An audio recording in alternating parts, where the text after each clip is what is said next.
here. Okay. Here. Let's see here. Okay. Okay. Can everybody see that?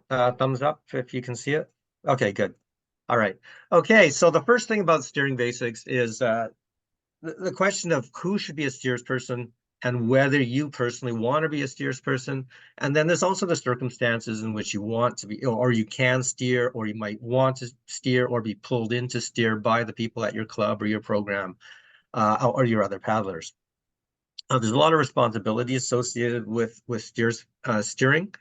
So I've got a sort of a bucket list here of things that come to mind. The qualities of a steersperson who might be steering at a practice, I would say, can be different than a steersperson who might be steering in a race.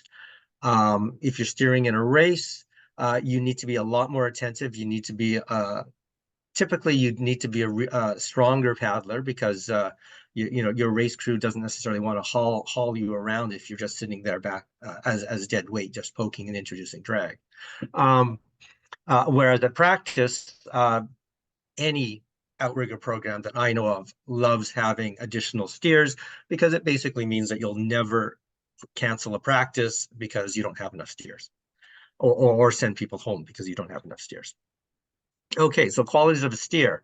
Okay, ideally a steer, and you can just read along with me, you should be attentive and focused and diligent. You should have good eyesight, especially at nighttime.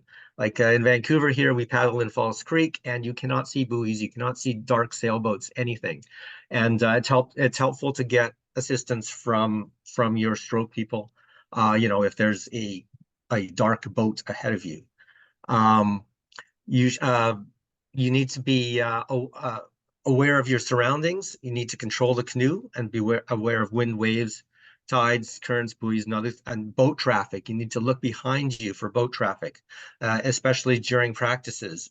You might be overly concerned about your particular workout, timing and so forth, but you need to keep a 360-degree view around you in case there's a motorboat steaming towards you and they're not paying attention to where they're going. During practices, for example, when you're at rest, be aware of drift so that you don't accidentally bump into a parked sailboat or other canoes during your practice. Okay, so you've got to be a good leader, a good communicator, and comfortable taking charge and issuing commands. You need to have the respect of the other paddlers in your boat, who during a practice or for a race are going to change, from time to time. You need to have a loud voice. And if you don't have a loud voice, you can have seat 4 relay calls to the front. If seat 4 is relaying calls, the words that seat 4 relays should be exactly the same as the words that you've spoken, so that seat 1 can interpret what they are. Seat 4 should not editorialize because if seat 1 heard a certain intonation of sounds, and seat 4 changes it up, then that just confuses seat 1 because they might think that it's something different than what they originally thought that they heard. Okay. Along with that, you need to manage personalities. So you need to tell, like, everyone's been in a boat where the steers just yelled, "Shut up and paddle." I'm sure. But you don't want to be a tyrant as well, because you don't want to start animosity among the paddlers, that sort of thing. Okay.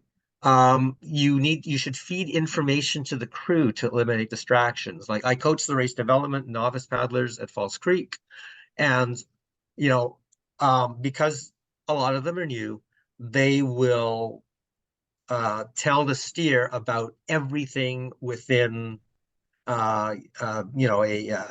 between 10 o'clock and 2 o'clock in front of them as an obstacle.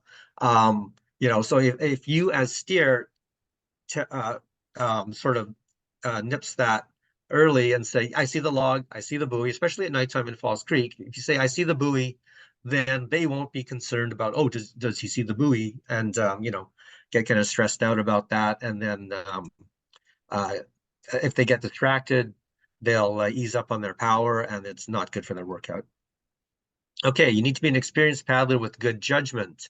You need to be able to encourage and support the crew. You need to manage workouts, assisting in the coaching. If you've got a particular workout that's being assigned to your program, you've got to recognize and troubleshoot issues. For example, a power imbalance, timing, responding to conditions with technique. So typically, if you head out in one direction, you may have a tailwind. You turn around, come back, you've got a headwind. Steer should help out the crew, tell them to change up their technique to respond to conditions, like keep it crisp on the downwind and long and strong on the upwind, that sort of thing. As well as on the downwind, if you turn around and suddenly you've got nice little waves to surf, then your steer should take advantage of the conditions and call pushes, squeezes, whoever you call them, to take advantage of the waves and surf. You've also got to be able to recognize hazards, submerged rocks, especially. Nobody likes damaged boats and having to repair boats, especially in the middle of race season. Boat wake, keep an eye out for boat wake, recognize hazards. A lot of newer steers, whenever they see boat wake, they tend to turn so that they are perpendicular and go straight into the boat wake. You don't really need to do that. I mean, you should stay as a steer, you should stay within your comfort level. But, you should try not to make a big diversion, because say if you're in a race and you come across a similar situation with boat wake, you're not going to divert your path to go directly into the boat wake and then come out of it again during a race. So, you should practice what you would do during a race. If you've got a boat wake coming in at a cross angle, then, tell your crew to power through it, and tell your crew that you need power to steer and power to get through that. And, stay on the left-hand side, stay on the AMA side, keep the AMA stable, and power through it. Okay, you need to know your own limitations. That's part of being an experienced paddler. If the weather forecast says there's 30 kilometer an hour winds, then either you cancel practice or you stay in sheltered waters or whatnot. If conditions are way too big, then whoever's assigned steering responsibilities, if your coach is assigned steering responsibilities for that practice, tell your coach, no, I'm not comfortable. Or in that situation, if you want to test your abilities, then maybe the coach could put another steers person in seat 5 to assist you, right? So that you're not the only one, and so you've got to check on that, right? Okay, you've got to be a strong paddler. You've got to be able to quickly change sides and implement strokes for course corrections. You've got to be really attentive and watch the line of the boat. You need to have a good power to weight ratio. That's largely for races. For practices, I mean, if you've got a heavy steers person, then that's just extra load for training. Okay, so here's a scenario here. If you're a 400-pound spec canoe, the load of the dead weight canoe is 67 pounds per paddler if all 6 people are paddling. Okay, but if the steers person is not, say you've got a steers person that nominally weighs 150 pounds, then the 400-pound canoe plus 150-pound steers person is 550 pounds, but there's only 5 people paddling. So then that load per paddler jumps from 67 pounds to 110 pounds. Okay, so that makes a substantial difference. Okay, so ideally, as a steers person during a race, you would want to add power to the canoe and assist the canoe by paddling as much as possible. That said, later on, I will emphasize that as a steer, your responsibilities are to steer before paddling. Don't don't end up in a zigzag course or whatnot, or steering off course, because you want to help your crew by paddling. Your primary responsibility is steering first and paddling second. Okay. And lastly, you need to have a really thick skin as a steersperson, because the steer will be blamed for everything under the sun, especially after a race. And everybody, and this is part of managing personalities in the boat, everybody's got an opinion. Everybody's been in a boat where seat three is yelling at the steer, go left, go right, go left, avoid this type of thing, right? So you've got to have a thick skin and know what you want to do and follow through with what you want to do. Okay. If there's a collision, if you're taking the wrong line, you didn't see the buoy, you were following the marshalling boat off course instead of going to the turn buoy, which is all of the size of a foot in diameter. You're going to be blamed for everything. So you need a thick skin, and you need to be able to forget things, after one race. Okay. All right. So that's steer qualities of a steer. And I've got some video later on of a Gibson's race where you can see how absolutely hectic the start of a race can be, and that's the environment in which you as a steer will be put into. Actually, why don't I show that right now? Let me see. I need to figure out how I can close this down. Yeah, let me see. Okay. Okay. Let me just share this clip. Stop that share and start. I have to stop one share and start another share. So you won't be able to see the PDF. Okay, so this is okay, it's very grainy. Okay, you should be able to see it now. This is very grainy. It's Gibson's in 2011. So those of you who have paddled a long time will know the old Gibson's course. It started from Gibson's Harbor, went to this lighthouse up here called the Green Lady, and the entire field of canoes had to make a sharp right-hand turn at the Green Lady.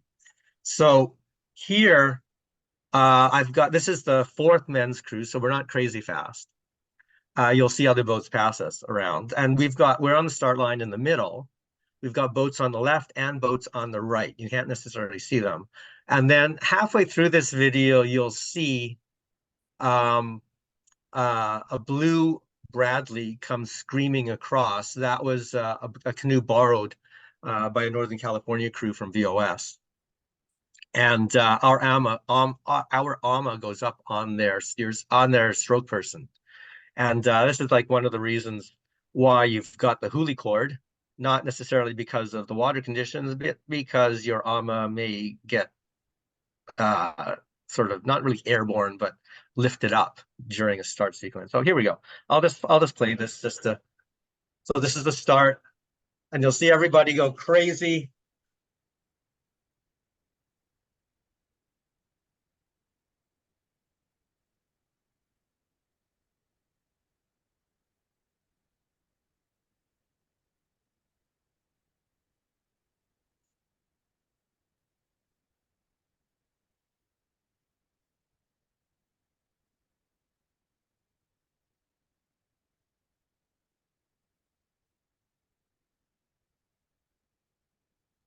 Okay, so one nose just hit me just now. Did you see that? And then coming over soon. Here's a blue hull coming over from the left. So you have to be aware of what's going on. See the blue hull's pushing a red one. That one just goes up there. And they're still coming over to the right. I can't go to the right because I've got a ton of boats on me on the right-hand side.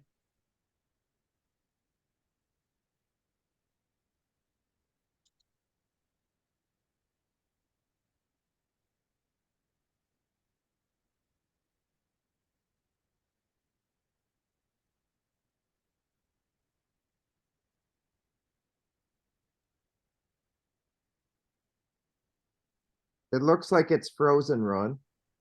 Oh, did it freeze? Yeah, well, it's jerked back up again. Hold on. Yeah. It's not smooth video. It's definitely, it looks like a series of slides. Oh, Yeah. shoot. But I think people get the idea. So it Okay, looks like good. I'll stop it looks sharing like that. it looks like a turkey shoot, Ron. Yeah, exactly. So that's the kind of thing that you might end up being in the middle of off a race start. Okay, so let's go back to sharing the other scene. Okay, so that's part of being a strong paddler and being very attentive and knowing, being confident in what you're doing. Okay, okay, I'll just go back to the PDF here. Okay, let's see. Sorry, it's bigger here. Okay, as a steersperson, you need to know your equipment. Okay, nowadays there are tons of different canoes out there. Typically there are two classes within CORA racing categories. There's a spec canoe, which has a minimum weight requirement of 400 pounds, and an unlimited canoe, which is anything less than 400. Typically, among spec, you've got older models, such as the Advantage and the Kalmar, as well, and I suppose nowadays the Mirage and the Bradley are older as well. Within Unlimited, typically you've got the Vortex, which is Mike Giblin's design, and then you've got the Malolo, which is Johnny Pukia design, and then you've also got the Ari Manahina, and those can vary between 150 pounds and say 280 pounds. Okay, so with your canoes, most new steers start on spec canoes, the heavier ones, and among the spec canoes there are different hull designs. So if you look at the outlines here, there's something called what's called rocker, and canoes are designed to have rocker, which means that the middle of the canoe is looking from tail to stern. Oh, sorry, tail to bow to stern, tail to nose. There's a curvature along the length of the canoe, and that's intended to allow the canoe to surf. Or surf and swivel, so it can pivot on the middle of the canoe. So you can see on this diagram here, if a canoe has rocker, the middle of the boat will be the pivot point. And then you've got other canoes, such as the Kalmar and the Advantage, that do not have rocker. They've got a longer water line, and it's represented by the second outline here. Now, the reason that you need to know and recognize these types of boats when you're on the water, say during a race, is that they've got different turning abilities. So that boats with rocker, the Bradley and the Mirage, can turn on a dime because they can pivot. The older boats like the Kalmar and the Advantage cannot turn on a dime. And take wider turns around buoys. So if you've got an older boat like that on the inside, then be aware that they are going to push you out. And I've got a video of something like that as well. Hopefully it's not going to freeze up like the last one did. Okay, and then also nowadays with the unlimited canoes also have different abilities on turns as well. The incidence of spec canoes and unlimited canoes coming up to turn markers at the same time may or may not exist depending on how, say, a race is structured. Often races will create a separation in a staggered start between spec canoes and unlimited canoes, and that's largely to keep marshalling and safety boats within the same zone so that canoes don't get too far separated. But you might have unlimited canoes and spec canoes coming together at a turn buoy.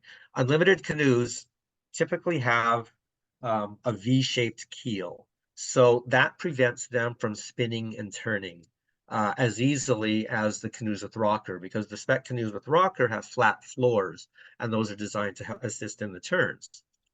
So it's pretty safe to say that if you've got a Bradley or a Mirage coming up to a turn, as well as a Malolo or a Matahina coming up to a turn, the Malolo and the Matahina will take the turn wider than the Mirage or the Bradley. So you've got to be aware of that and judge your turn and strategize your turn accordingly. Okay, so let me try and show that video of a turn it was during the VOS chase down. Wait a sec here. Okay, wait a sec. Okay, hopefully this won't freeze up. Let's see.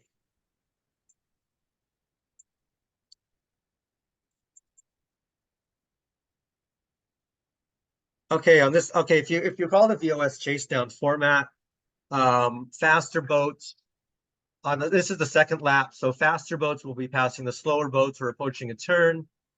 This green Kalmar is coming up on the inside. They've got right of way, so we're gonna give them room. I'm poking on the right just now to give them some room around, but they're gonna come out of this turn really wide. We're also in a Kalmar. Okay.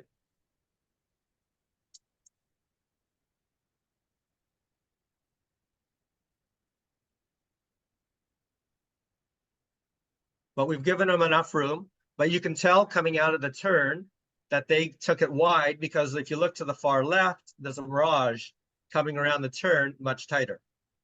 Okay. And then there's a photographer's boat in the way, which is really annoying.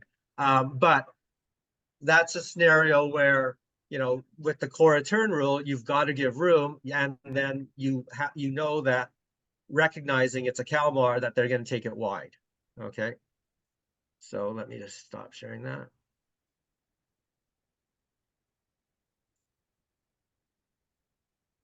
Back to my document here. Okay.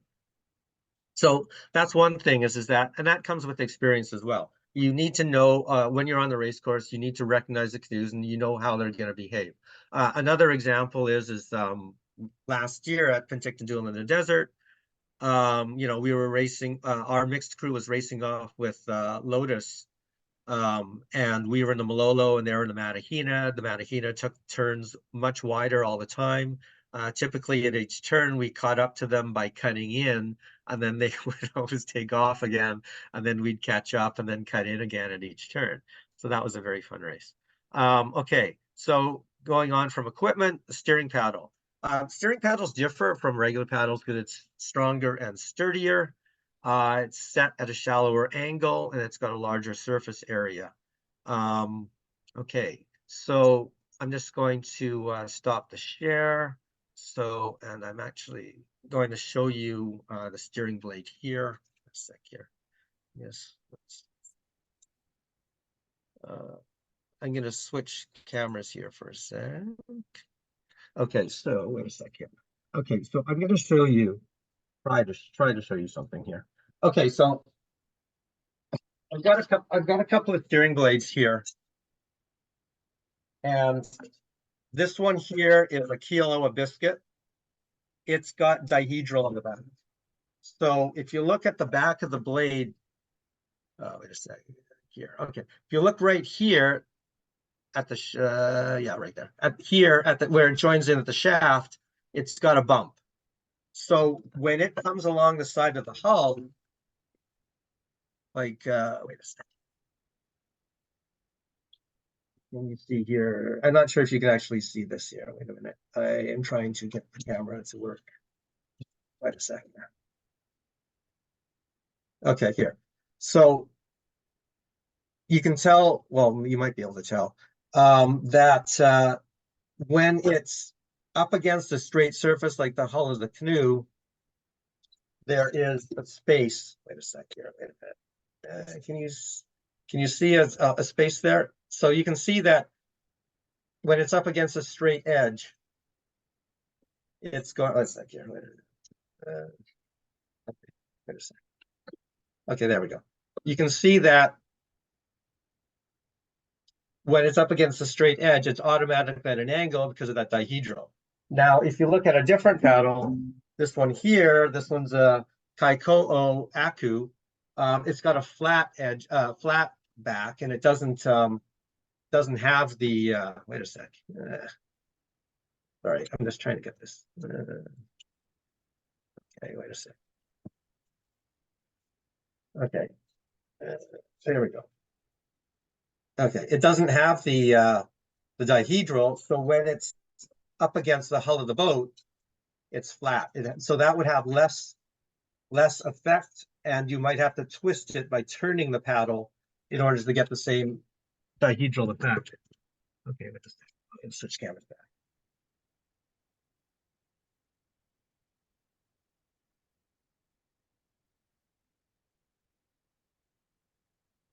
Oh, it's that one.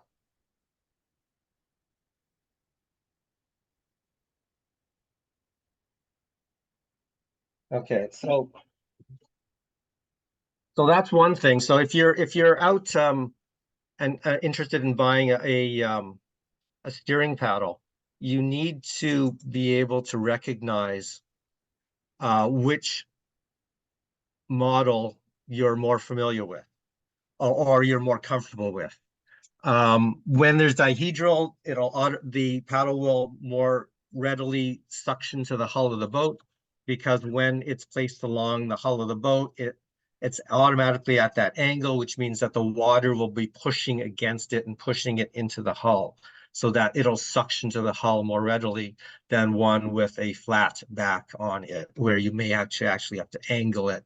But that said, it might be more easier to oversteer with a paddle with dihedral, because it's automatically introducing a little bit more drag on each poke. So you just need to be familiar and decide which type of paddle you like. Another thing that's important when using your steering blade is that you should not use the T-grip of the paddle to twist the steer's blade. The T-grip is only designed to withstand for downward pressure when you're paddling. It's not designed to withstand the torque of twisting. And the worst thing that could happen during a race is to have the T-grip fall off your steer's blade, because that means that it's that much harder to paddle, or you'd have to paddle old school Hawaiian style with a vertical upper hand. Okay, and also you may want to add grip tape to your steering paddle. I have grip tape on my paddles. You'll see in the various videos. The grip tape that I use nowadays, it used to be a rubbery plumbing repair tape that you could get at your local home improvement store. Now that rubbery stuff has largely been replaced with silicone plumbing repair tape, which I think works reasonably well. It can be a little bit slippery under some conditions, but you can just get that at any hardware repair store, even Canadian Tire, or you can get it online, like Temu or something like that. Okay. I think there might be. Are there any questions in the chat? I think there were some notifications.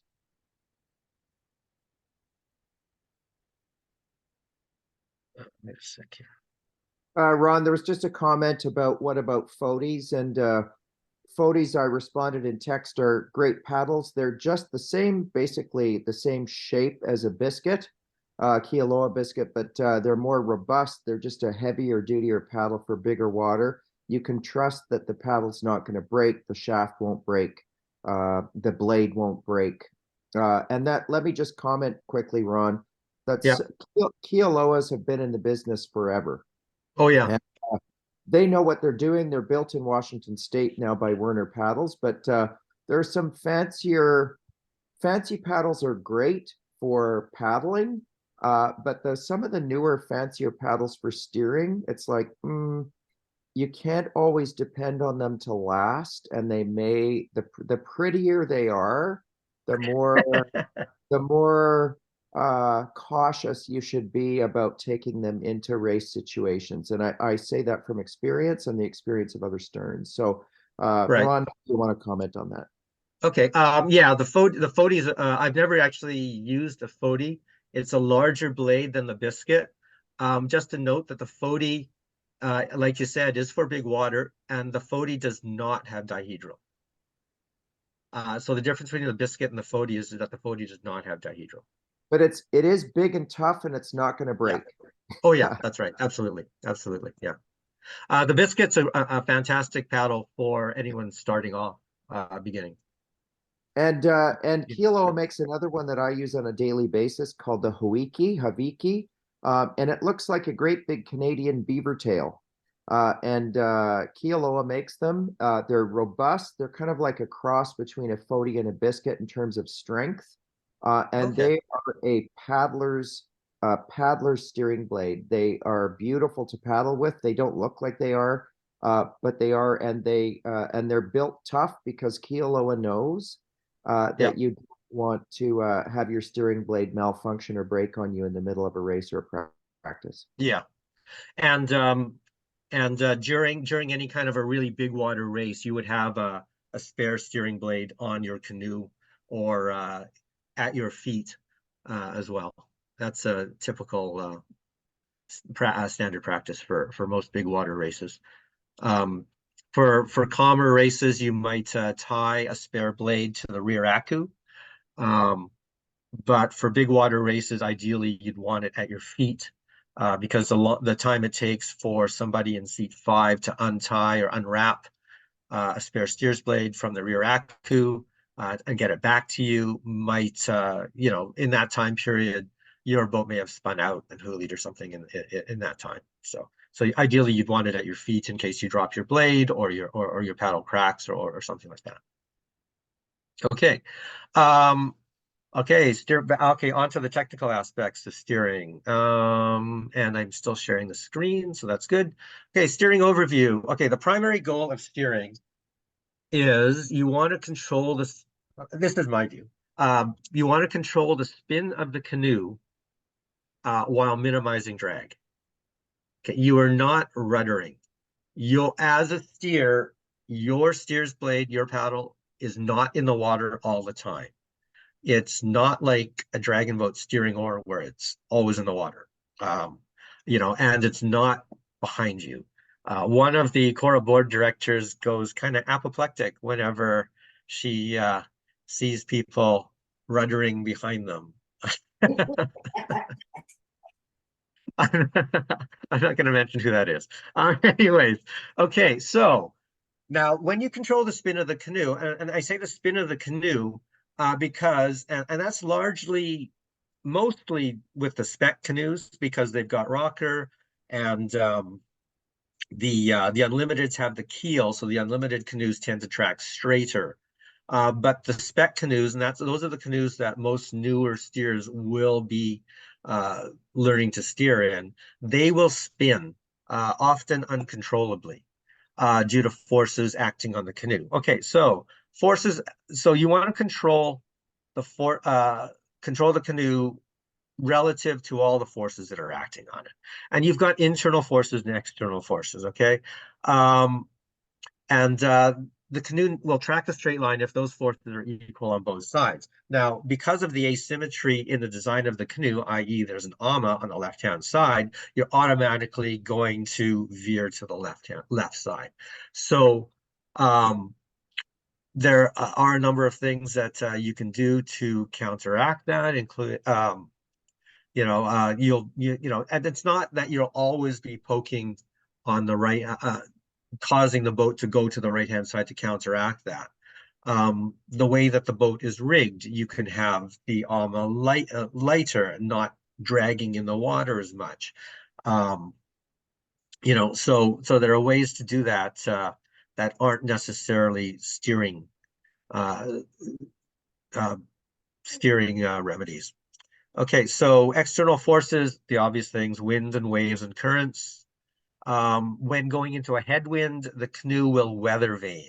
That means that it will always turn its nose into the wind. And that's typically the most common external force that you'll come across when you're at practice or during a race. You'll also have waves. A lot of races we have, might be on flat water conditions or whatnot. But typically with waves, the nose of the canoe would be pushed to the side by the waves. and then you might end up in a trough, which is the depression between waves, and turning out of a trough can be difficult. If the waves are big and the trough is deep, such as at the gorge outrigger race in the Columbia River, you'll need to get seats 1 and 2 to do draw strokes, and 5 and 6 to do draw strokes just to get out of a trough. Other factors are currents. You've got in English Bay or in the ocean conditions, you have tides and shallows and eddies, and in rivers, you've got upstream, downstream currents. Okay, and internal forces, and these are actually pretty important. First of all, the design of the canoe, so that's a drag of the yaw, and then shape of the hull.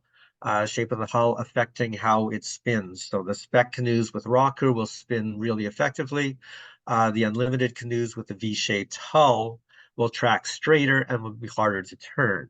But because they're harder to turn, they'll track straight, and the steersperson might be able to paddle more. Power imbalance in the crew. Steersperson in seat 6 is not always on the same side as seats 2 and 4. That's one thing you need to know, or whoever's setting the crew needs to know. So when I set a crew, I like to make sure that seats 2 and 4 are strong paddlers, because if seat 6 is changing sides and just making sure the canoe is going in a straight line, in theory, seats 2 and 4 are balancing out seats 1, 3, and 5. Okay, I know that some people say, "Oh, put the novice person in seat 4, put the weaker paddler in seat 4 because no one's following them." Well, that doesn't really work for from a power imbalance perspective. Likewise, some people say, "Oh, put the weaker paddler in seat 5." Well, seat 5 is not really a good seat for a weak paddler either, because it's a very technical seat and the water's moving really fast back there. So, but and if someone drags their blade in seat 5, that could affect steering as well. If there is a power imbalance in your crew, there's a couple of things you can do to try to mitigate that. Well, first of all, if it's during a practice, you can have people change seats. You can pull canoes together, or have people sort of duck and cover and switch seats or whatnot, or you can pull up the shore or whatever is necessary to do that. If it's during a race, there are occasions like where you just haven't had the ability for your race crew to paddle together, and you get together at the race, you do a practice start during your warm-up, and the boat veers suddenly.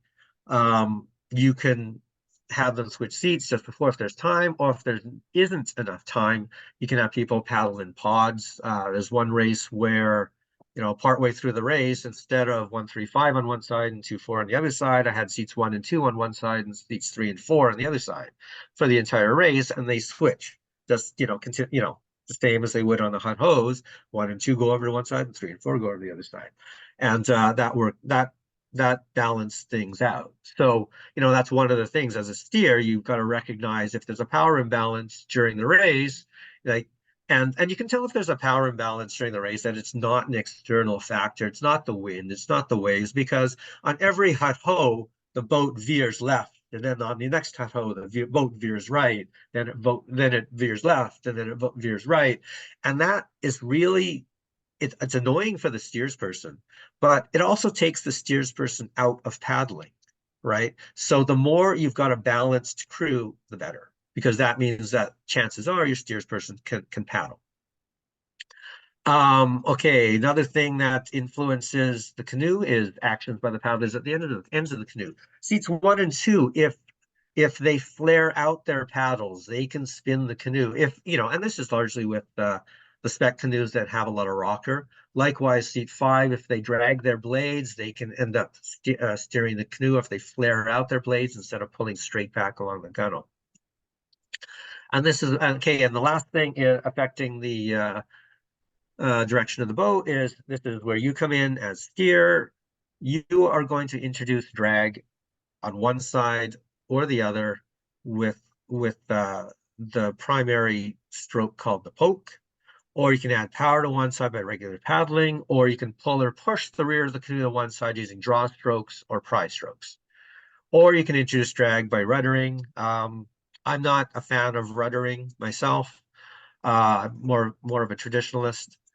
So I'll go into, okay, before I go into the steering strokes, steering principles. Okay, as mentioned before, steer first, paddle second. Okay, you don't want to zigzag. It kills glide, and it's really demoralizing, and it's hard on the crew. As soon as you start zigzagging, you lose the confidence of your crew. So it's better for your boat, like your crew really only knows what they see, and they'll see the boat traveling in a straight line, and they'll be happy with that. They don't know if you're paddling a lot back there because they don't have eyes behind their head, in the back of their head. Okay, they're happy if you're tracking a straight line. If you're zigzagging, they know something's wrong, and all of a sudden it's really hard to pull the canoe because you've got all this drag with the zigzagging. Okay, so steer first, paddle second. Okay, when you implement strokes to steer the canoe, you need to anticipate the spin of the canoe and make corrections before the canoe veers. So steering is anticipatory, it's not reactionary. If you see the canoe turn and you're reacting to that, it's already too late. So you need to, change your reactions to try and anticipate it. You need to use your peripheral vision. You need to keep a sight on the horizon, look far in the distance, and then you've got that line of the canoe hull in front of you. And if you see any deviation, be quick on the draw to implement a stroke or a poke or whatever to correct for that. If you try to react to it after the fact, it's a lot harder because the boat will already be spinning and gaining momentum. And since it's gaining momentum, it's harder to correct. You'll have to make a harder poke or draw, and then you run the risk of oversteering. And ideally, you should make frequent small course corrections. Don't make big course corrections. So don't keep your steered blade in the water for a long time. You want to make small little corrections. That said, it all depends. A lot of it depends on the water conditions. If it's totally flat out, there's no wind, there's no waves or anything. Yeah, lots of little small course corrections. You should be able to get lots of paddling in. If it's really windy, wavy, you might have to keep your steers blade in the water for a very long time in order to affect the change that you want to make to counteract the really strong wind or the really strong waves. Okay, so it's not a one-size-fits-all thing. It's all responding to the conditions. Okay, so so if I say something like, "Oh, you want small course corrections," well, you won't really be able to do that if it's super windy, really wavy, that sort of thing. Okay. Together with the anticipatory aspect, like I mentioned, pick a target on the horizon. Don't veer more than 5 degrees to the left or the right. And this is for, say, a distance race, if you're tracking between buoys, that sort of thing. If you're surfing, then that's a totally different story, because when you're surfing, you can veer left and right. Zigzag all the time to catch waves. You might go left 50 meters, right 50 meters, and that sort of thing. But that's because you're surfing.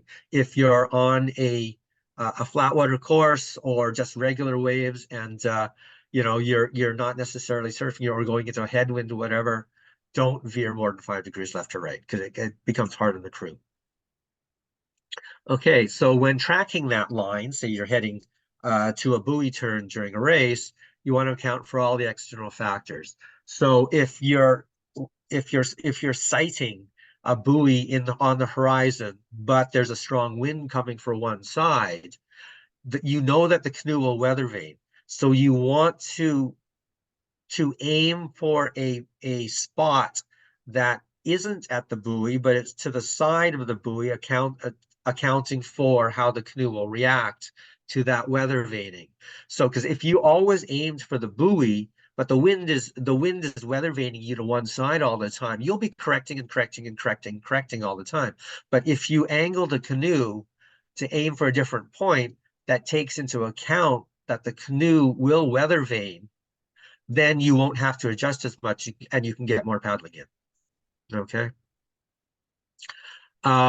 If you're aiming crosswind or across waves, don't let the wind and waves dictate your course. That's if you're going for a buoy turn or something like that during a race or whatever. Or actually, in the case of Vancouver, in practices, there's a common scenario where we've got a westerly and it pushes people into Kitsilano Beach from when they're out at Spanish Banks. And then they have to go around Vanier Park, Kitts Point, and you get homicide exposed. So don't get into a trap where the wind and waves push you in a direction. You need to be in control of the boat and track your line for your overall course to minimize your risk overall. And the risk in this case would be homicide exposure to waves. When rounding buoys and markers, account for wind and waves that may blow or push you into the buoys or the markers, or river current. Fort Langley's got a race in the river, and a lot of times, you're going upstream. You think you've got enough distance, and you execute the turn, and all of a sudden you're pushed into the buoy. And I've seen video of canoes with a big inflatable turn buoy stuck between the hull and the AMA, and they can't get it out of there. And it's pretty amusing. Okay, so one other thing that's important is that when you're turning in strong wind or waves, where possible, so this is not during races, but say during practices and that, turn so that the AMA is downwind, so that the AMA is not exposed to being lifted by wind or waves. That reduces your huli risk, okay? So if you're out and you're doing downwind runs or going out and back, so you're going out against the wind and surfing back in, going out against the wind, surfing back in. At the top, you'd make an homicide turn, and then, wait a sec. Yeah, at the top, when you're turning into the downwind, you'd make an homicide turn. Wait a sec. Homicide turn. And then at the bottom, when you're going back into the headwind, you'd make a non-homicide turn. So you're kind of tracking a figure eight, because at the top of the turn, you want your AMA downwind when you're going into the waves to start the surf. And when you finish your surf and you're turning to go back upwind, you want your AMA to stay downwind. You don't want to make another homicide turn, because your AMA would be exposed to the wind and you could huli on that turn. So you kind of track a figure eight. So one turn's different than the other. Okay. Another thing that a steer, typically you need to tell this to your crew a lot of times. The canoe's most stable when it's under power and moving quickly in a straight line. So a lot of times, especially with novice paddlers, they'll kind of seize up in big water conditions. You need paddlers to double down and really power it on through waves. They can't lean left and then lily dip on the right hand side or anything like that. They need to double down, and you need to yell at them and tell them you need power. And you also need power to steer, because the boat needs to move quickly in order for the poke stroke to be effective. And I'll get to that in a bit. Okay, use the drift or the spin of the canoe to your advantage. And I'll talk about this when we get to the poke. But the canoes with rocker, remember when you're rounding a buoy, typically in flat conditions, I suppose, you would initiate the spin, remove your paddle from the water, allow the spin of the canoe, the rocker of the canoe to take effect, and then you would spin around the turn. And then as you're coming out of the turn, you would correct to stop the turn, and then track the path that you want to take. Your steer's blade is not a rudder. It's not always in the water all the time. Okay, and I've got a video it's from a sprint race, but it's actually kind of instructive, because of the canoe next to us where the guy is ruddering, and you can see that at the turn, our tail spins around much quicker than his does when he rudders. Okay. Okay. So when you get more experienced, you want to do what's called paddle steering, which means that you're not really introducing as much drag by poking, but you're contributing power by doing draw strokes or pry strokes or whatnot. But that comes with a lot of experience, and it'll also depend a lot on the conditions. Like you need to steer in a lot of different water and wind conditions in order to know what your limitations are. Because each crew, each practice is different depending on the weight of the crew, the conditions, and the circumstances. So remember, if if you try a draw stroke and it doesn't work, the fallback steering stroke is always the poke. That's always effective, and it'll always work. Okay. Okay. So here I'll be getting into the strokes. This is the first one. The basic steering stroke is the poke. The poke is when you insert your paddle along the side of the hull to introduce drag. Now, poking on the left causes drag on the left, so the canoe veers to the left. Poking on the right causes drag on the right-hand side, so the canoe veers to the right. And one thing that's very important is that the poke is only effective when the canoe is in motion, because the poke relies on the creation of drag. Drag is only created when the canoe's in motion, right? So a faster moving canoe is easier to steer with pokes than a slow moving canoe. With the faster moving canoe, if you do a really quick poke in and out really quickly, the water moving past so quickly will implement an effect. Whereas if it's a very slow moving canoe, you may have to poke for a longer period of time, and it's a lot harder to figure out how long you have to poke. Okay. So it's actually harder to steer a slow moving canoe, such as a canoe full of novices who have never paddled before, or when you're coming into dock, or if you're at or that sort of thing, than it is a fast moving canoe with lots of power behind it. When a canoe is moving slowly, such as when you're coming into dock, or you're at rest, or you're at the start line for a race, then draw strokes are more effective, and I'll get into draw strokes in a bit. Okay, to execute a poke, you want to insert or slide the blade of the steering blade down along the hull with the shaft of the paddle angled away from the hull, so that the friction tape on the back of the power face on the back side of the canoe, of the blade, contacts the hull near the bottom of the gunnel, sort of near the corner of the bottom corner of the canoe. Don't allow a gap between the blade and the hull, as water will rush in and force the blade away from the hull. Ideally, the blade should suction to the hull of the canoe. Okay. And depending on the weather conditions and water conditions,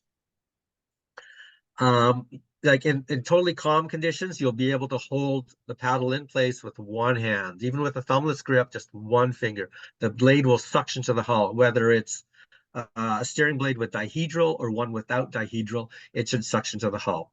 That said, typically when you are making a poke, you will be making a poke on the outside of the turn. So if the canoe is veering to the left, you want to correct to track a straight line, you'd be poking on the right. If you try to poke on the left, you won't get a suction. Typically, you don't, the steer's blade will not suction on the side of the canoe that's on the inside of the turn, because the water rushing past the canoe will push the blade away from the canoe, away from the hull. If you're wanting to increase the intensity of your turn or the sharpness of your turn with a poke, you will have to put some body weight and hold that paddle in place really hard. And that's the case when you're in like windy, wavy conditions. Okay, so when you're doing a poke, this is all sort of, ideal situation. The blade should be angled slightly forward and inserted forward of the steer's knee.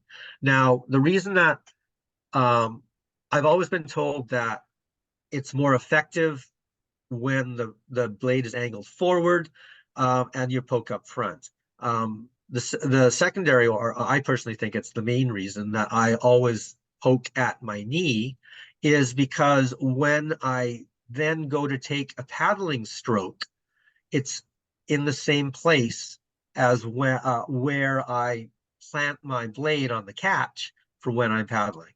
Okay, so you'll see in some of the video later on that ideally you want to have your body movements consistent with a paddling stroke.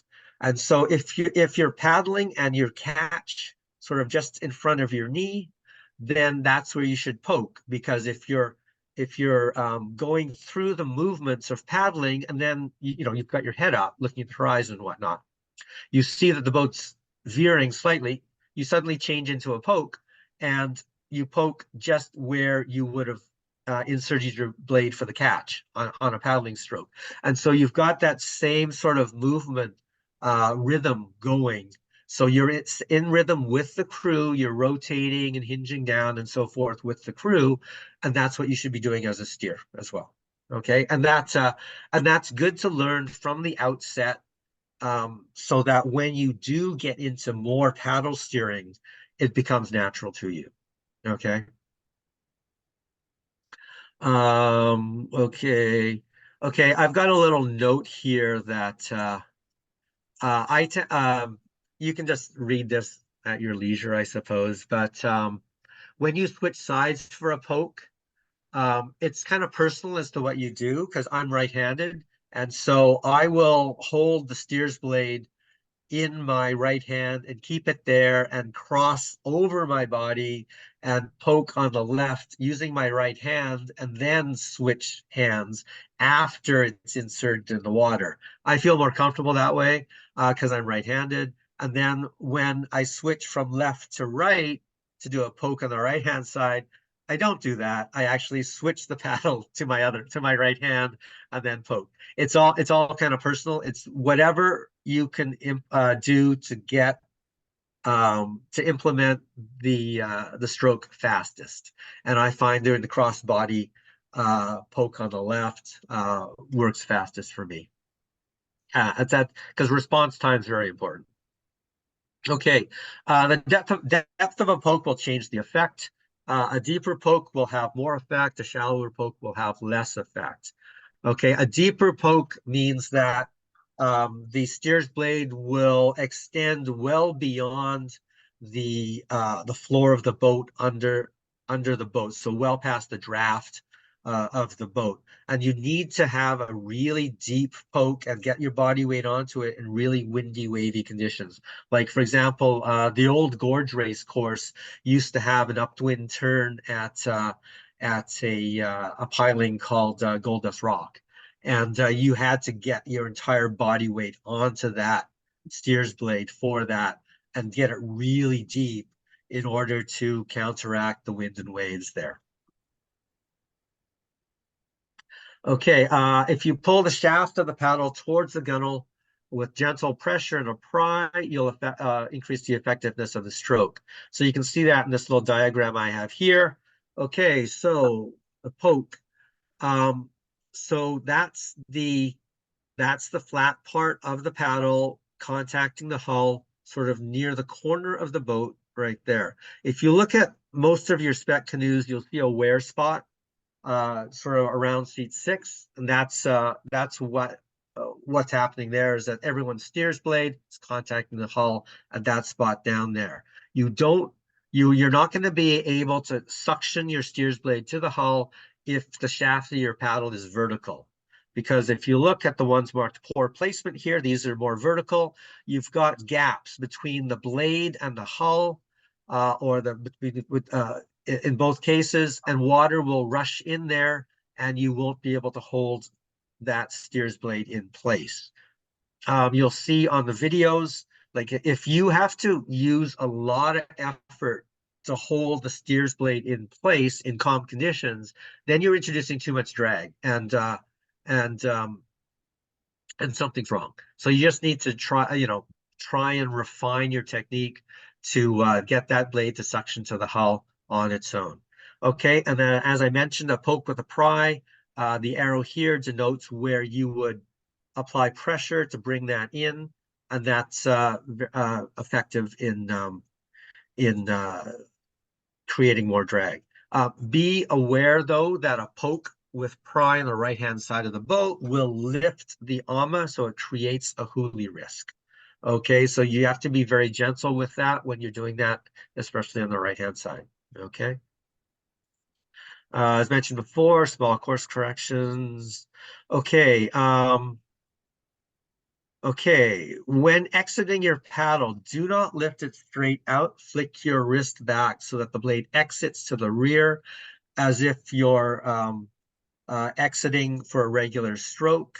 And then, like I said, this will get you more accustomed to paddle steering. So you're using the same body movements that you would when you're taking a paddling stroke. So let's see, wait a sec. Let me just stop sharing here.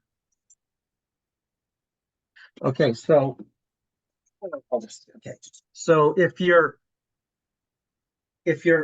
poking like this, okay, can you see? Okay, if you're poking like this, when you exit, you don't lift it out. You just flick it back like this. Wait a sec. Let's see. Where's the camera? Oh, there we go. Okay, so poke, and then to get out, flick it out like that, and then you can go into your paddling stroke. So poke, then just like that, right? So, and you'll see this in the video. You want your movements to be as consistent with paddling technique as possible so that you can react quickly. You don't want to pull it out, take the time to set up, and then go in for a stroke. Okay, let me just share again here.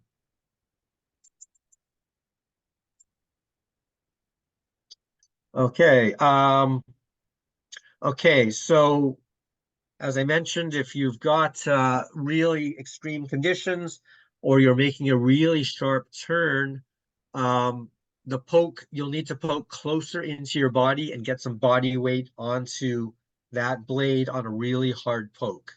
Okay, and you may have to twist the paddle like a vertical rudder, but do not use the T-grip when you're twisting because it's not designed to take torque. Okay. And when making a hard poke in wind and waves, especially when you're doing it on the right-hand side of the canoe, keep your weight in the canoe because you want to minimize the hoolie risk. Okay, I mentioned if you get trapped in a trough, 1 and 2 will help draw it out of that. I mentioned that a hard poke on the right can lift the AMA and create a hoolie risk. Okay, if you're in a race, like the gorge race, a big water race, where the AMA bounces around a lot and gets lifted, and you need to do hard pokes on the right-hand side, you need to recruit seat 5. Remember, seat 5 is assistant steer. In a big water race like that, you want somebody in seat 5 who knows how to steer, ideally. And then seat 5 could stay on the left to keep the weight on the AMA of the canoe, and they can also perform static draws or assist in steering as necessary. When our crews did Pailolo Challenge in Hawaii a number of times, we would have seat 5 paddle the race with a steers blade. So we had 2 steers blades in action as necessary in the canoe. So seat 6 would have a steers blade, and then seat 5 would have a steers blade. The seat 5 steers blade could be a smaller style of steers blade, like the Kilo, a mirror pond, I think, was a paddling steers blade with a slightly smaller blade, that sort of thing. But it's also still effective on doing static draw strokes and that sort of thing. Okay.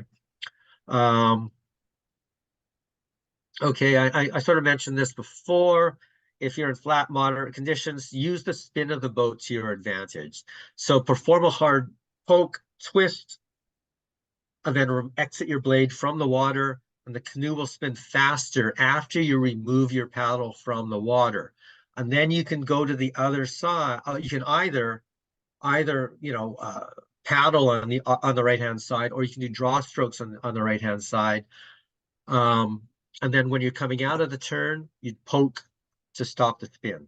But be aware of lifting the armor, because that could create a huli risk. If you poke too hard coming out of a turn and the armor lifts, you could huli. The other thing too is that your crew needs to be aware not to call a hot ho when you're coming out of a turn, because that's probably when you're poking on the right hand side, and you don't want people shifting their body weight around when you're coming out of a turn. Okay. One of the race development crews hoolied at the Bridges races in Victoria, and we think it's probably because there was a weight shift or something just as the steer was coming out of the turn with the poke on the right hand side. Okay, so let me just pull up some videos here for a sec. Let's see. Let's see.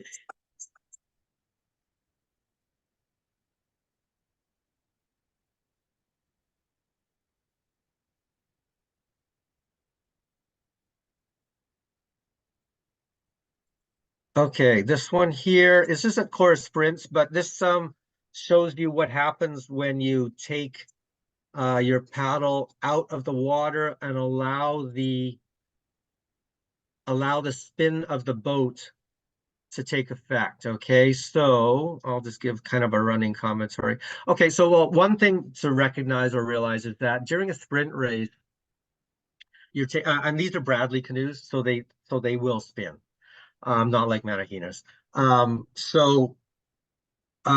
During a sprint turn, what typically happens is that as you enter the turn, seats 1 and 2 will anchor the front of the boat in some manner. They'll either do 2 static draws, or they'll do an uni, which is like on the right-hand side of the canoe instead of the left-hand side of the canoe. But they'll anchor the front of the canoe, and then the back of the canoe, the steer will implement a quick poke, and then the back of the canoe will drift around the turn. So it's the same as if you've seen those car videos where the cars drift around. They lock up the front wheels, and the tail of the car drifts around. And that's exactly what is intended here. So if you watch this here, at the point where I, as steer, remove my paddle from the water, you'll see the tail of our canoe spin around. Okay, I'll play it twice as well. So. Okay, uni, okay, there, anchored, and then right here, I take it out and I do draw strokes. See the tail of our canoe spin around really quickly. So if I play that again, okay, watch in the background of the other canoe, watch this guy here. He's ruddering through the turn, and you'll see that the tail of his canoe tracks the turn much slower than our canoe. So when you're watching it, look at the tail of our canoe and see how fast it's spinning around compared to the tail of that canoe. Okay. And this is taking advantage of the design of the canoes to spin around the turn.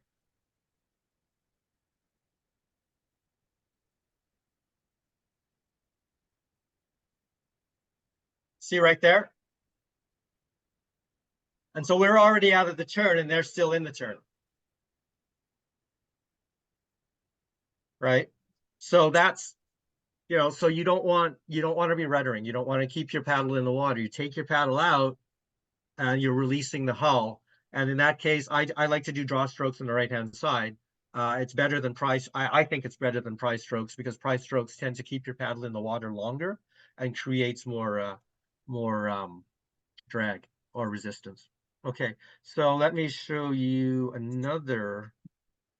Let's see.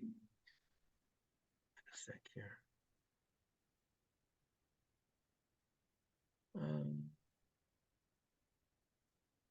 Okay, this one's actually. Okay, this is an unlimited boat at Catalina, and this one's actually good to show because the hull of the boat is black. So it's actually showing the churning of the water and the drag that's introduced. Uh, um, actually, it depends if. Actually, I may not be poking that much in this because it's at the start.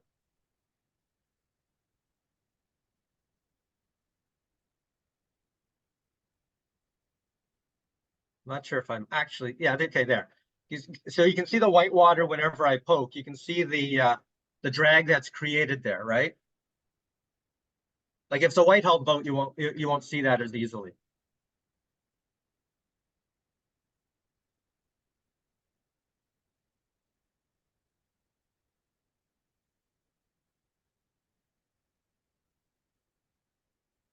Okay, and because the boat's moving faster, see, I'm using two hands to hold the blade in place, right? I can't do the one-handed thumbless grip kind of thing because it's under more severe conditions, right?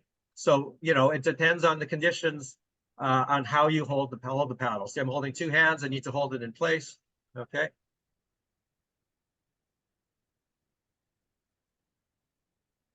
Okay, stop that one. There's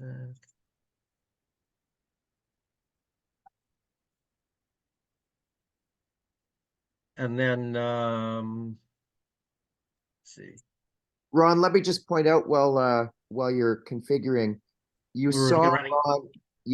Ron put his left arm out when he was poking on the right side of the canoe, and Yeah. that's the note that I put in. So pokes on the right can be Hooley risk reduced by counterbalancing with your left arm, which weighs, 25 pounds or something. If you stick it out on your left side, uh, then Ron has big muscles, so maybe 50 pounds for that arm. But anyway, so Thanks. Yeah. want to be, you can counterbalance, and it becomes an instinct. It becomes a habit over time.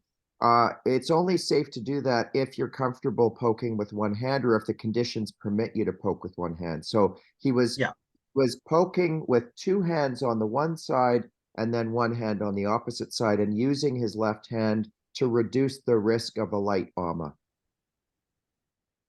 And the primary reason for that is because that was the first time I had ever steered a Malolo. So I was really conscious about the AMA lifting. So I didn't know how it would behave. So okay, the next stroke is draw strokes. Okay, draw strokes can be either active strokes or static draw strokes. The static one's called a post. I've got some video of static one someplace or the other in here, as well as active draw strokes. I think everyone knows what a draw stroke is because we're running out of time, so I'll go through really quickly. We're probably going to run long, which I don't really mind. So one thing that is really important for making sure you get a solid catch on your draw stroke is that you need to keep your top arm elbow below your shoulder. If you do that, you'll engage your upper pec muscle just at your collarbone, and you won't overstress your front deltoid muscle. So this is one thing that I have my paddlers do and you may as well do it now because you'll be able to recognize the difference. Is that right now everybody take their left hand, put it over your front delt and your upper pec, and then move your top arm as if you had a high top hand.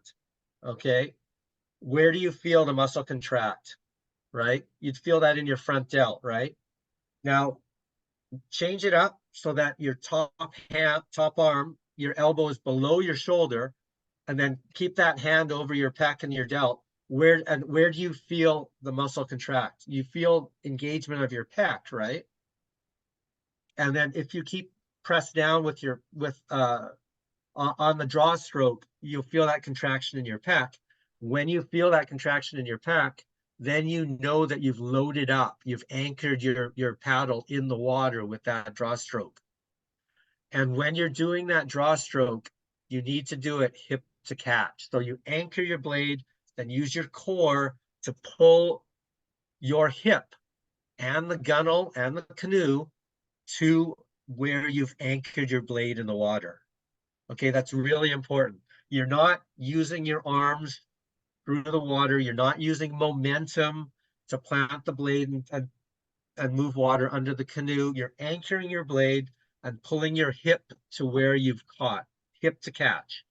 Okay, that's really important. And the indicator to me that you have catch is when you get that little contraction on your upper pec muscle just at your collarbone.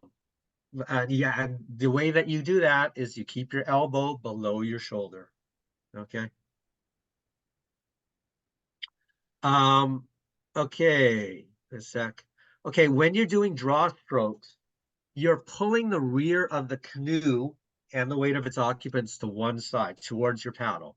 Okay, so your ability to execute draw strokes will depend on the crew composition.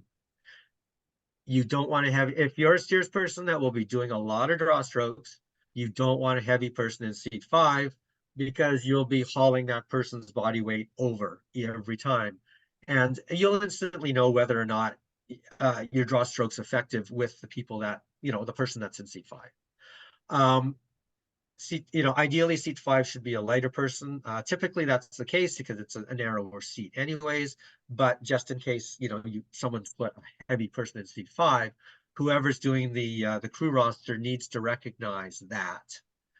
That'll prevent seat 6 from doing a lot of draw strokes and from adding power to the crew. If you want to practice your steering skills using draw strokes, start off with seat 5 empty. And you'll definitely notice a difference when seat 5 is occupied. Okay, a draw stroke to the left pulls the rear of the canoe to the left, so the canoe veers right. Likewise, a draw stroke on the right pulls the rear to the right, so the canoe veers left. Okay. An active draw stroke, okay, it can be any angle from 90 degrees to it's straight in line with the hull. Typically, if it's a 90 degrees, that's when you're moving slowly or at rest, you're coming into dock, or you're making an adjustment at the start line of a race. Typically, when the boat's moving, you would do draw strokes at 45-degree angles, okay, or shallower angles, almost straight on. Okay. An active draw stroke is the most effective draw stroke when the canoe is moving slowly or at rest. Okay, so if you're coming into dock, that type of thing. Because the poke requires water to be moving past your blade. Okay, a fast-moving draw stroke can be hard to steer with active draw strokes because you need to counteract the forward momentum of the canoe. Okay, so if draw strokes are not effective because the boat is moving really fast, then use pokes, just pretty short little pokes. Because remember, when the canoe is moving fast, pokes are very effective, and you just need to do short little ones. Okay. Okay, when doing a draw stroke, one other thing that's really important is that your thumb should be along the T-grip, not underneath it. If your thumb is along the T-grip, you can control the angle of the blade. So, wait a sec here. Stop sharing here. Okay, so if I'm holding my paddle, that is where my thumb is. My thumb isn't under here. My thumb is along here.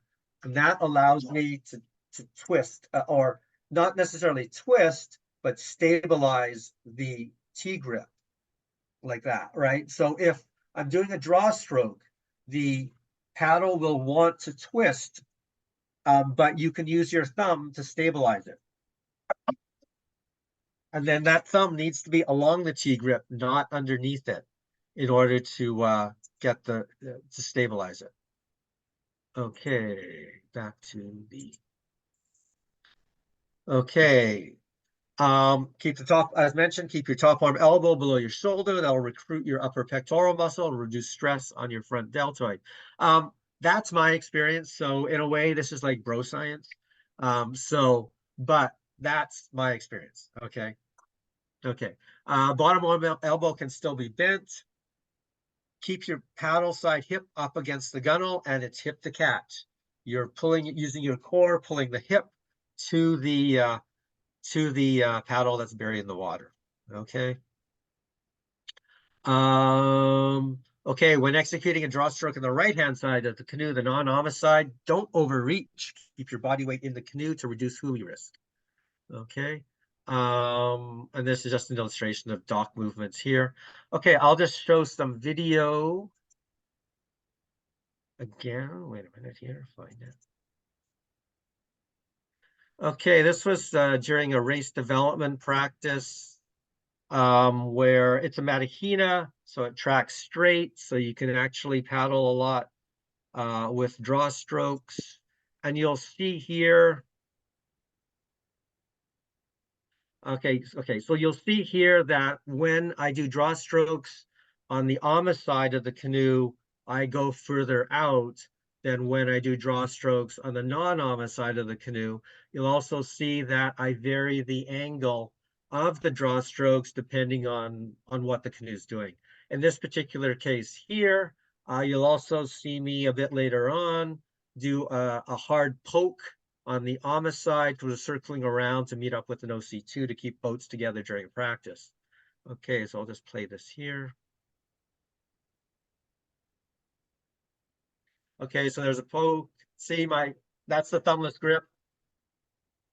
So I'm going further out on the Ama side, and then I'm in line. Draw strokes on the non-Ama side. I'm not going as far out as on the Ama side.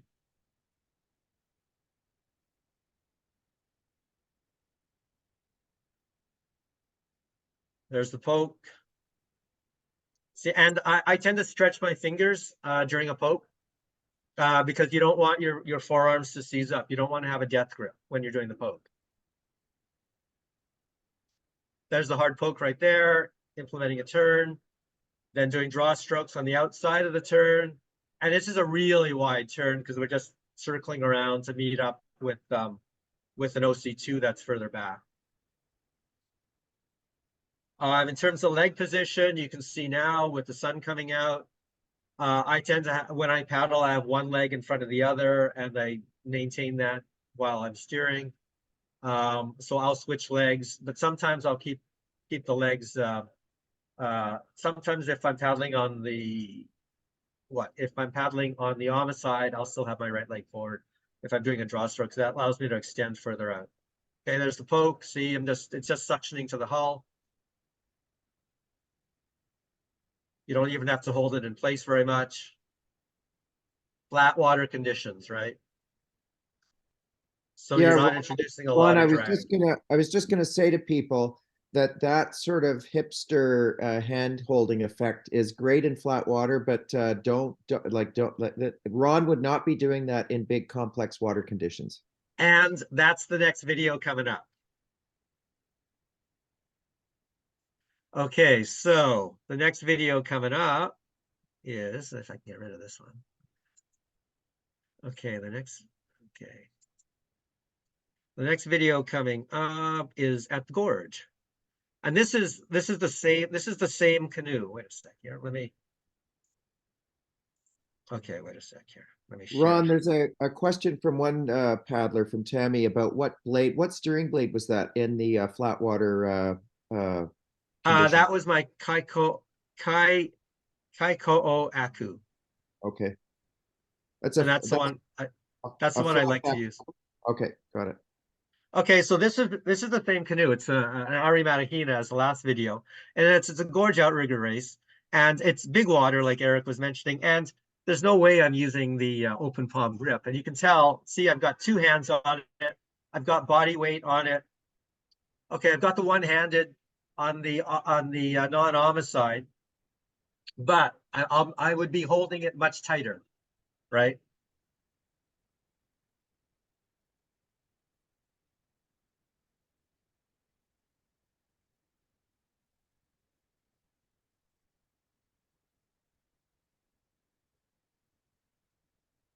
And a side effect of steering and yelling during a race is that you lose your voice.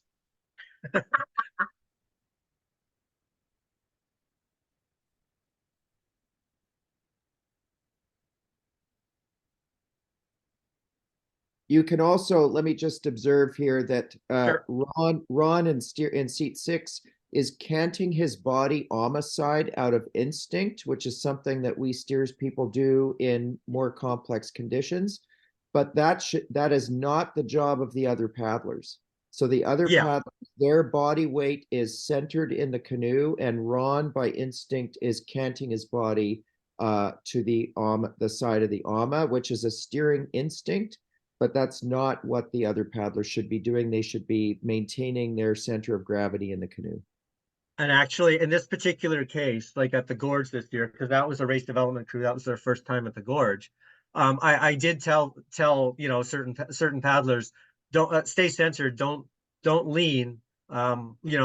Seat 5 and I have it in the back. Like we are leaning left enough to stabilize the AMA. And I don't know, if I can't remember if in that scenario there, whether seat 5 was staying on the left, but I instructed seat 5 to stay on the left for prolonged periods just to keep weight on the AMA, especially if I was poking on the right. Let's see. Okay, that was okay.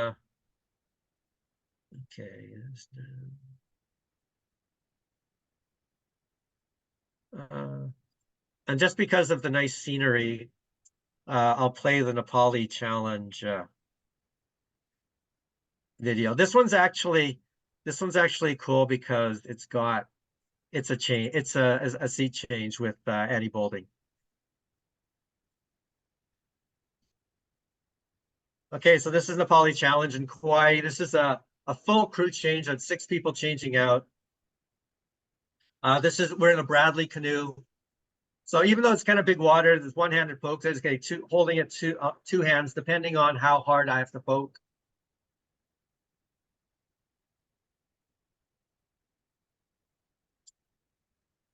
And as you get more experience, or if you do change races,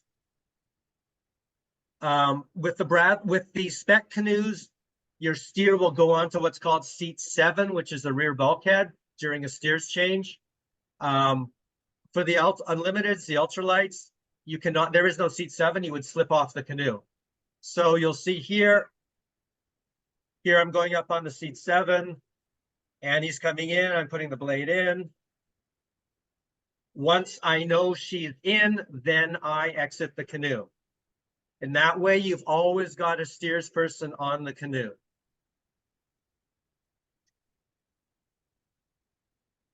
And you'll see with Annie, she's doing the same stuff I was doing. She's poking on the right, and her with one hand, and her other arm's out on the left. See, there you go. And Annie Boulding is our Hugh Town Memorial Builder Award winner this year, and we'll be presenting that award to her at the Crazy Eights race in Nanaimo in a couple of weeks. Okay, let's see. And then, okay, and I already talked about draws, so it's a good one. This one's a good one to show. This one here shows a couple of draw strokes. This is back at Catalina in the ultralight. I think the reason that waves came through is because there's boat wake from a change or something like that, from an escort boat on a change.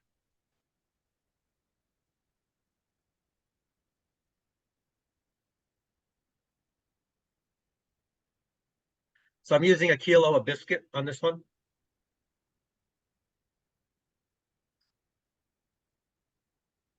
Static draw right there.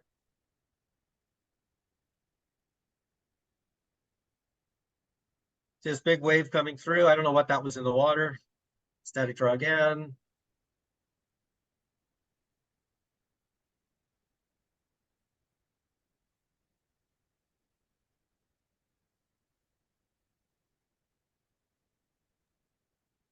Just as we're watching this, a standing draw or static draw, as Ron calls it, is something that you would never do on the other side of the boat.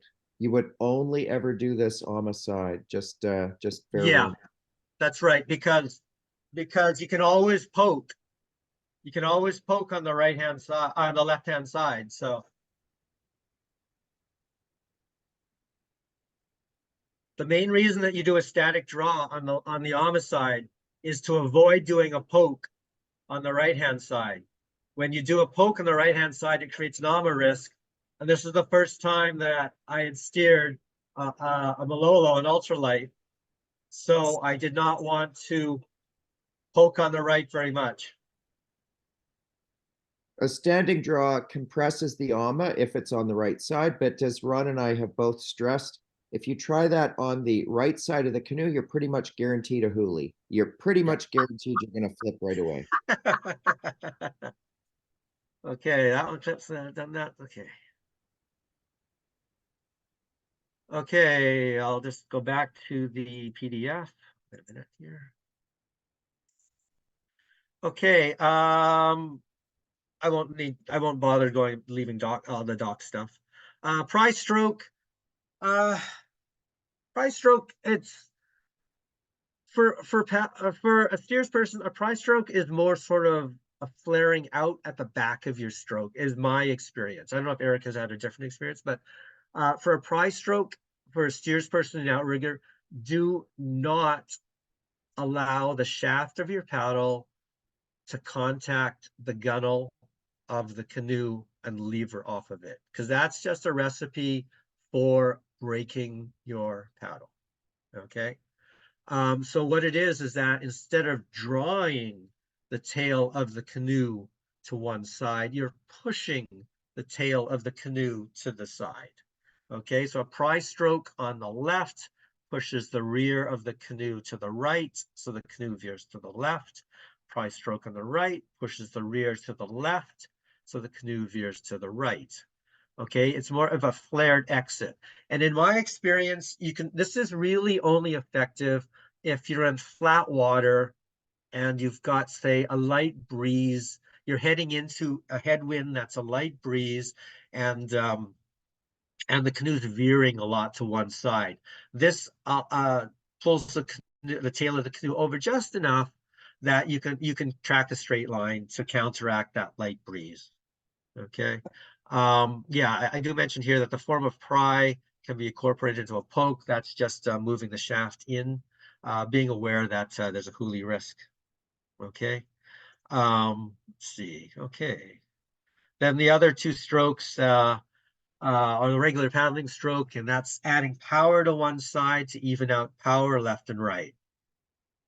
Okay. And typically, you would paddle on the inside of the turn if you're trying to create track a straight course. Okay, not the outside of the turn. You can paddle on the outside of the turn if you're trying to tighten the turn or create a sharper turn. But if you're trying to keep a straight course, then paddle on the inside of the turn, because more power on that side will even power out. Okay, ruddering, and I only give really short shrift to ruddering because I don't favor it. Although some people have told me that ruddering is effective on the Matahinas. Okay, so I've got a little summary diagram here. How can I? Okay, so when you take a look at this, you'll see that, and this is just the scenario where a canoe is heading into the headwind. You'll see that nose is pulling to the left or the right, and then I've got the various strokes at the bottom there indicating what you would do to counteract the weather veining. Okay, so we're over time, but I still have a couple of videos I want to show just with because the title of the session was basics and tips. There's a couple of tips that I like. I think are kind of important. Okay, so the picture that was on the news item for advertising this session was at the Jericho race, and it was me way back in 2011 oversteering and then bumping into Grace Morissette's boat from the Lotus Sports Club. So let me see if I can share. How do I? Sec. Oh, I am sharing. Can you see that canoe? Yeah, good. Okay, good. Okay, so here I'm approaching Pacific. We're in a Kalmar. We're approaching the Pacific Reach. Ron, Yep. Ron, I'm Yep. just gonna heads up that your video is not showing, so you need to. It's the. Okay. Wait a sec. Yeah, turn it off and restart that one share. Okay, good. To answer Lori's question, yes, the PDF will be accessible, and so will the videos. And also, Can you actually do the videos? I'm yeah, not sure. yeah, but the actual meeting today that you're all watching The is meeting. recorded, Yeah, because and they're so embedded you'll be in able to see them all. Yeah. they're embedded in the meeting. That's right. Okay. So here, just as a scenario, we're approaching the Pacific Reach, yellow Kalmar up ahead, and I poke on the right-hand side and I oversteer. I poke on the right-hand side to avoid hitting them. And I oversteer and I end up crashing into the side of the Lotus Kalmar, their ama. And then I become suctioned to their ama. And then because their ama is pushing on the rear of my canoe, it's pushing the tail of my canoe to the left, which means that it's spinning my canoe. So my nose is wanting to go to the right, and you'll see me do a really hard poke on the left to try to counteract that. Otherwise, my canoe would spin to the right, and we'd get kind of T-boned by the Lotus boat. So I have to poke really hard on the left, but because poking on the left in order to be effective, the boat needs to be able to pivot. And because the rear of my boat is stuck up against the ama, it's not pivoting. And so the boats are kind of stuck together. The way to get out of that, and this is the tip, is that you need to create separation between the canoes in order for your boat to pivot and then get out of that situation. So you'll see me do a couple of draw strokes on the left-hand side. Once I do the draw strokes on the left-hand side, then the boats separate almost immediately. Okay, so here we go. So here's where I oversteer because you can sort of tell I didn't want to hit them. Then all of a sudden there's a boat on the right-hand side. Oh no. Okay, so that ama is pushing me and spinning me, and I can't go anywhere. And then I do a couple of draw strokes, draw stroke, and there we're separated. And then that's how you prevent two boats from sort of suctioning together over a period of time. And there's no other boats around involved. The Howe Sound Gibson situation is totally different because there are a ton of other boats kicking around. So you wouldn't be able to really do that in that scenario. The other thing that is that's a tip that really kind of bugs me that I feel the need to mention is that people don't know how to do a beach launch. Okay, when you're doing a beach launch, steers person takes command. Steers person is the last person in the canoe. Steers person grabs the seat. Seat's a structural part of the canoe. It's a strong part of the canoe.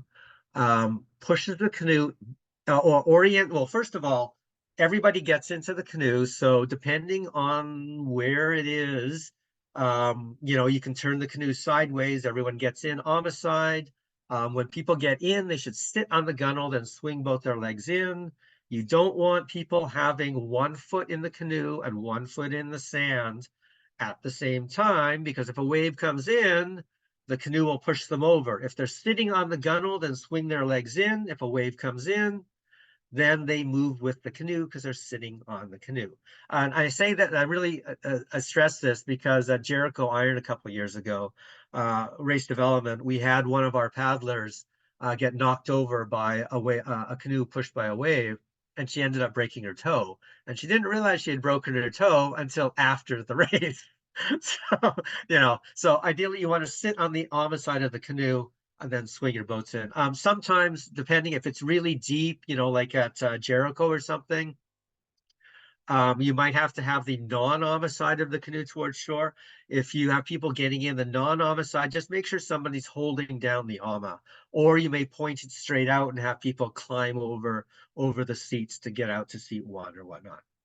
But when you're doing a beach launch, you load up the canoe.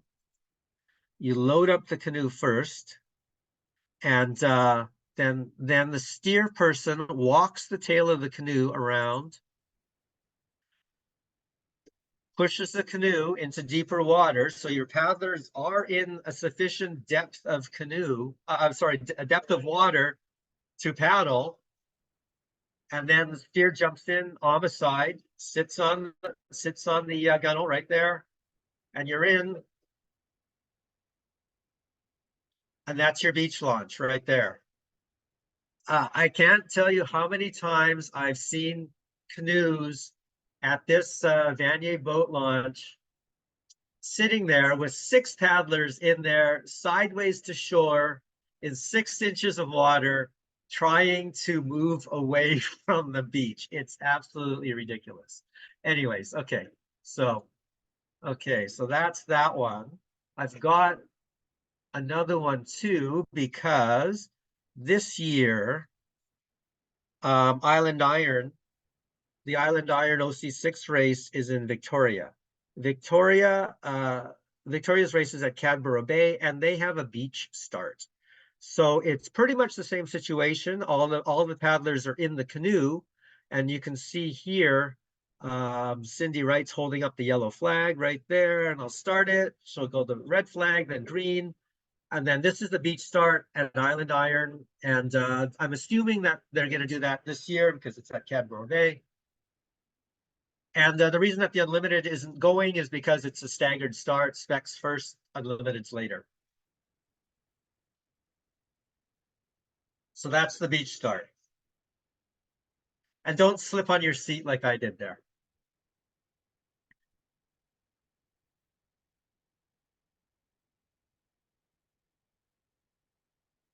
Okay, so anybody wanting to do Island Iron this year, and if you're a steer, that's what you'll have to do.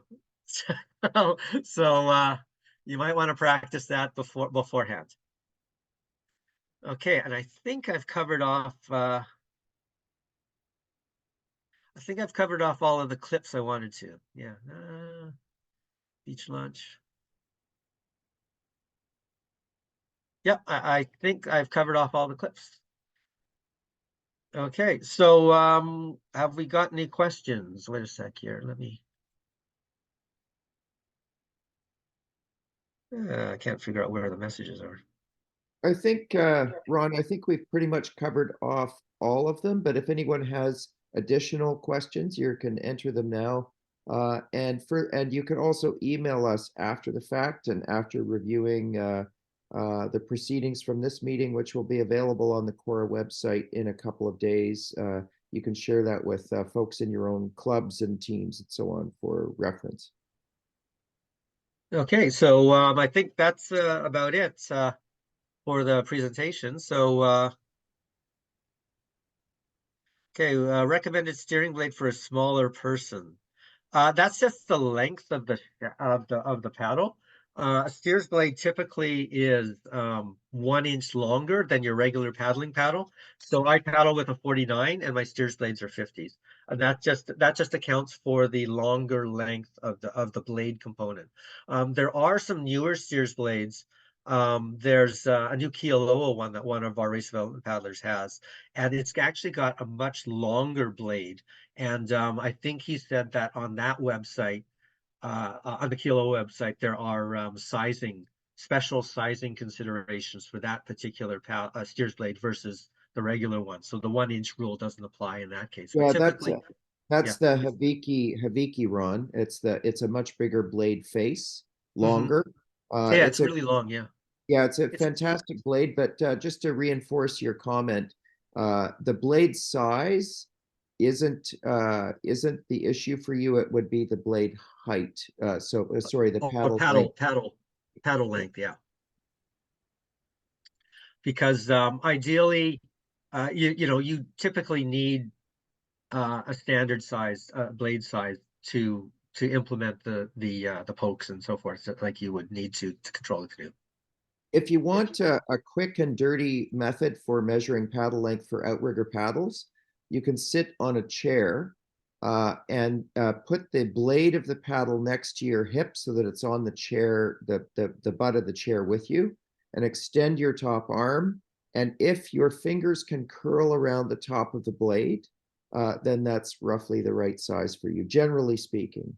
It's a bit of a cheater method, but it's better than some of the charts on people's websites. So it's actually, because people's bodies are different, your torso length may be different, your arm length may be different. And so from the base of the chair where you're sitting up to the top of your fingers, if you can curl your fingers over the top of the handle, then that's roughly the right length. For a dragon boat blade, you want to be able to curl your whole palm over the top of the paddle. But for outrigger, it's your fingers around it.